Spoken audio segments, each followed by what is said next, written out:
always. You've worked with them before. I'm waiting for the sirens. Thank you. It's very important, and that really was sort of Etta's part in that.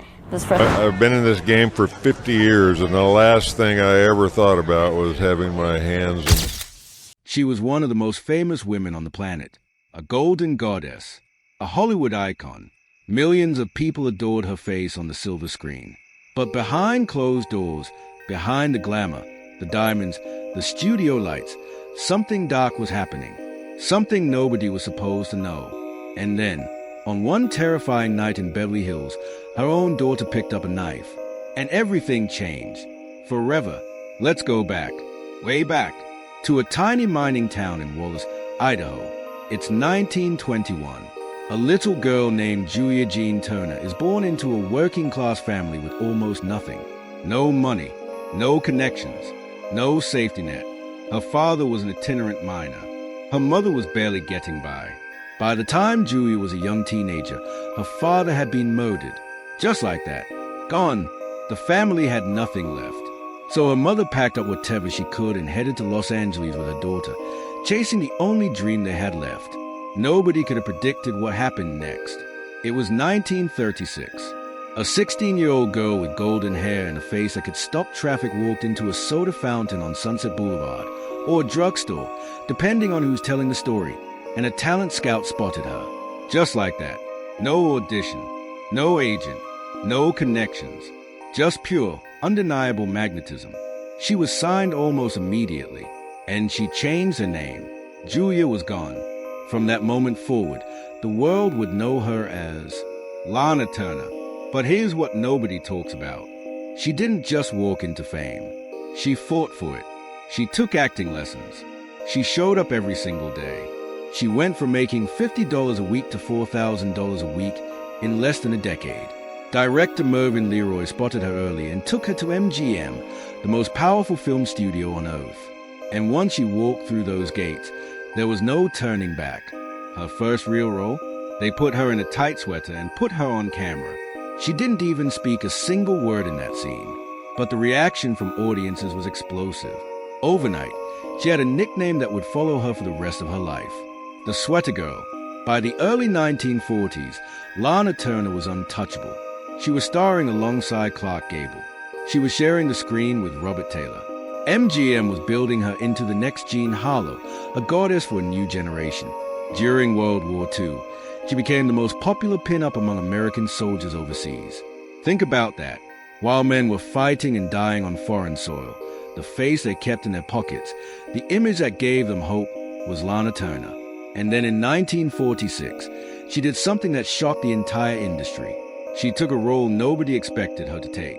A murderous adulteress in a dark, twisted film noir called The Postman Always Rings Twice. The critics who had dismissed her as just a pretty face were suddenly forced to sit down and pay attention. This woman could ACT. She was dangerous on screen. She was magnetic. She was brilliant. MGM took notice. The roles got bigger. The paychecks got bigger. By the mid-1940s, she was one of the highest-paid actresses in America. Her films were making the studio over $50 million, over $1 billion in today's money. She was nominated for an Academy Award for Peyton Place in 1957. She was at the absolute peak of the Hollywood mountain. But here's what nobody knew at the time. The higher she climbed professionally, the more chaotic her personal life was becoming behind the scenes. By the time she hit her 40s, Lana Turner had already been married 4 times. 4. Bandleader Artie Shaw. Restaurateur Stephen Crane, who would become the father of her only child. Millionaire Henry Topping. Actor Lex Barker. Each marriage ended in disaster. Each relationship left another scar. And the worst was yet to come. Now let's talk about someone the history books don't give enough attention to. A little girl born in 1943, right in the middle of her mother's meteoric rise to fame. Her name was Cheryl Crane, and from the very beginning, her life was anything but normal. Imagine growing up as a daughter of one of the most famous women on earth. Sounds glamorous, right? But the reality was something completely different. Lana Turner was a movie star first, a mother second, and Cheryl grew up largely without stability, shuffled between parents, boarding schools, and the sidelines of a life she was never fully invited into. But here's what makes the story even more heartbreaking. When Cheryl was a young teenager, she came to her mother with a devastating secret. She told Lana that her stepfather, actor Lex Barker, Lana's fourth husband, had been sexually abusing her. 4 years. The response? Lana Turner allegedly put a gun to Barker's head while he slept. The marriage ended almost immediately after that, but the damage to Cheryl was already done. This child had already survived things that no child should ever have to survive. She had already been failed by the adults who were supposed to protect her, and she was about to face something even darker. His name was Johnny Stompanato, and when Lana Turner met him in 1957, she had no idea she was walking straight into the most dangerous relationship of her life. On the surface, Stompanato was exactly Lana's type. Rugged, handsome, dangerous in that exciting way that feels thrilling until it suddenly doesn't. He was a former Marine who had served in World War II. He was charming. He was intense. He was obsessed with her from the moment they met. But here's what Lana either didn't know or refused to face. Johnny Stompanato was not just a man with a rough edge. He was a full-blown gangster, a bodyguard and enforcer for Mickey Cohen, one of the most feared crime bosses in Los Angeles. This was a man who lived in the criminal underworld, a man who resolved disagreements with violence, a man whose entire career was built on intimidation and fear. And that's exactly who Lana Turner brought into her home, into her life, and into her daughter's world. The relationship deteriorated fast. Behind closed doors, Stompanato was a monster. He was jealous of everything, jealous of Lana's fame, jealous of her co-stars. He flew into violent rages over the smallest things. He beat her. He threatened her. According to account from both Lana and Cheryl, the abuse was relentless and terrifying. He allegedly drugged Lana and took compromising photographs of her to use as blackmail. He threatened to disfigure her face so no studio would ever cast her again. He told her he would kill her. He told her he would kill her daughter. And here's the moment that showed the entire world just how unhinged this man was. In early 1958, Lana was filming in England a movie called Another Time, Another Place, opposite a rising young Scottish actor named Sean Connery. Stompanato was so consumed by jealousy, so convinced something was happening between Lana and her co-star, that he flew to England, showed up on set, and pulled a gun on Sean Connery in broad daylight. On a film set, British authorities deported him almost immediately. And still, Lana didn't leave. Because leaving a man like Johnny Stompanato wasn't as simple as packing a bag. She was terrified. She was trapped. And she had a 14-year-old daughter living in that house. April 4th, 1958. Good Friday. Beverly Hills, California. 730 North Bedford Drive. A beautiful home. A quiet, wealthy neighborhood. The kind of street where nothing bad was supposed to happen. Lana Turner had finally decided she was done. She was ending things with Stompanato, and he was not taking it well. That night, Stompanato showed up demanding money for his gambling debts. The argument exploded. He was screaming, threatening. The walls of that house were thin enough that a 14-year-old girl on the other side of the bedroom door could hear every word. And what she heard terrified her to her core. Cheryl Crane later described listening to them fight for over an hour. She could hear her mother crying. She could hear Stompanato threatening to kill her, to disfigure her, to destroy her. And at some point, something inside Cheryl snapped. Not with rage, not with a plan, but with pure, desperate, protective instinct. She went downstairs. She grabbed a kitchen knife. She walked back upstairs to the bedroom door. Then the door flew open. In her own memoir, Cheryl described what happened next. Her mother stood in the doorway. Stompanato was coming at her from behind, his arm raised to strike. Cheryl stepped forward.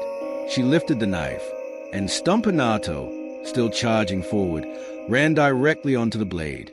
The knife went straight into his stomach. One plunge, through multiple vital organs. He stopped. He looked at Cheryl, and in his final moments, he said 4 words that would haunt her for the rest of her life. "My God, Cheryl, what have you done?" He fell to the pink carpet. Within 5 minutes, Johnny Stompanato was dead. Lana Turner later said she initially thought Cheryl had punched him. She didn't even realize a knife was involved until she looked down. The scene was surreal, frozen, impossible to process. And then the phone started ringing. and the world was about to find out. What happened next was pandemonium. Lana called her mother. Her attorney, the legendary Jerry Giesler, arrived almost immediately. Cheryl's father, Stephen Crane, rushed to the house. Within minutes, the police were there. And within hours, the press had descended on North Bedford Drive like a swarm. Flashbulbs popping, reporters shouting, police radios crackling through the dark Beverly Hills night. The news hit the wire services and exploded across every newspaper in the country. Lana Turner's daughter stabs gangster. The story had everything: Hollywood royalty, organized crime, domestic abuse, a teenage girl, a dead mobster on a pink carpet in Beverly Hills. It was the most sensational story in a generation. The coroner's inquest became a circus. Lana Turner took the stand and delivered one of the most emotionally devastating performances of her life. Only this time, it wasn't acting. She testified about the abuse, about the threats, about living in constant fear. She was visibly trembling, collapsing under the weight of it all. The entire courtroom was gripped. The jury deliberated for just a short time. Their verdict was swift and clear: justifiable homicide. Cheryl Crane would not be charged with murder. She had killed to protect her mother. And the law agreed. But the public was divided. Conspiracy theories immediately began swirling. Some people whispered that it had actually been Lana who stabbed Stompanato, and that Cheryl, being a minor, was convinced to take the blame to protect her mother's career. True crime investigators decades later would revisit these questions, pointing to things that didn't quite add up. The fact that there were barely any drops of blood at the scene. The fact that Lana's attorney, Giesler, never wrote about the biggest case of her career in his own autobiography. Questions that have never been fully answered. What nobody disputes is this: a man who terrorized a woman and her child was dead. And a 14-year-old girl was about to carry the weight of that night for the rest of her life. For Lana Turner, the scandal that was supposed to destroy her career did the exact opposite. Her next film, Imitation of Life, became one of the biggest box office hits of 1959. The public's sympathy was firmly with her. The image of the terrified mother on the witness stand had made her more human, more real, more relatable than any role she had ever played on screen. Hollywood is a strange place. Sometimes a tragedy is the best thing that can ever happen to a career. But for Cheryl, for the 14-year-old girl who had grabbed that knife, the story was devastating.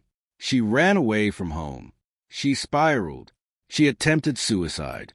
She was placed in reform schools and eventually admitted to a psychiatric hospital.